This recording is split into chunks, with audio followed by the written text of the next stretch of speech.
ആയുർവേദ തൈലങ്ങളുടെയും മരുന്നുകളുടെയും മറവിൽ ലഹരി വിൽപ്പന നടത്തിവന്ന യുവാവിനെ തൃശൂർ റൂറൽ പോലീസ് പിടികൂടി.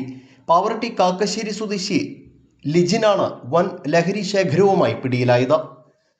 വാടനപ്പള്ളി ഏഴാംകല്ല് വെസ്റ്റ് പനക്കപ്പറമ്പിൽ ക്ഷേത്രത്തിന് സമീപം വാടകയ്ക്ക് താമസിക്കുന്ന ലിജിന്റെ വീട്ടിൽ നിന്നാണ് പോലീസ് ലഹരി വസ്തുക്കൾ കണ്ടെടുത്തത്.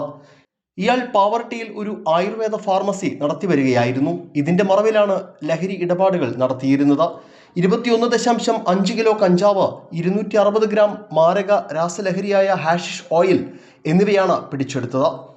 തൃശൂർ റൂറൽ ജില്ലാ പോലീസ് മേധാവി ബി കൃഷ്ണകുമാറിന്റെ നേതൃത്വത്തിൽ പ്രത്യേക രഹസ്യാന്വേഷണ വിഭാഗം നടത്തിയ നീക്കത്തിലൂടെയാണ് പ്രതിയെ വലയിലാക്കിയത്. തൃശൂർ റൂറൽ ഡാൻസ് ഓഫ് സ്ക്വാഡും വാടനപ്പള്ളി പോലീസും സംയുക്തമായാണ് പരിശോധന നടത്തിയത്. പിടിയിലായ ലിജിൻ ഇതിനു മുൻപും വിവിധ ക്രിമിനൽ കേസുകളിൽ പ്രതിയാണെന്ന് പോലീസ് അറിയിച്ചു. പാവറട്ടി പോലീസ് സ്റ്റേഷൻ പരിധിയിൽ നടന്ന വീടുകയറിയുള്ള ആക്രമണം, തട്ടിപ്പ് തുടങ്ങിയ കേസുകൾ ഇയാൾക്കെതിരെയുണ്ട്. പ്രതിയെ വിശദമായി ചോദ്യം ചെയ്തു വരികയാണെന്നും ലഹരി ശൃംഖലയെക്കുറിച്ച് കൂടുതൽ വിവരങ്ങൾ ഉടൻ ലഭ്യമാകുമെന്നും ഉദ്യോഗസ്ഥർ വ്യക്തമാക്കി.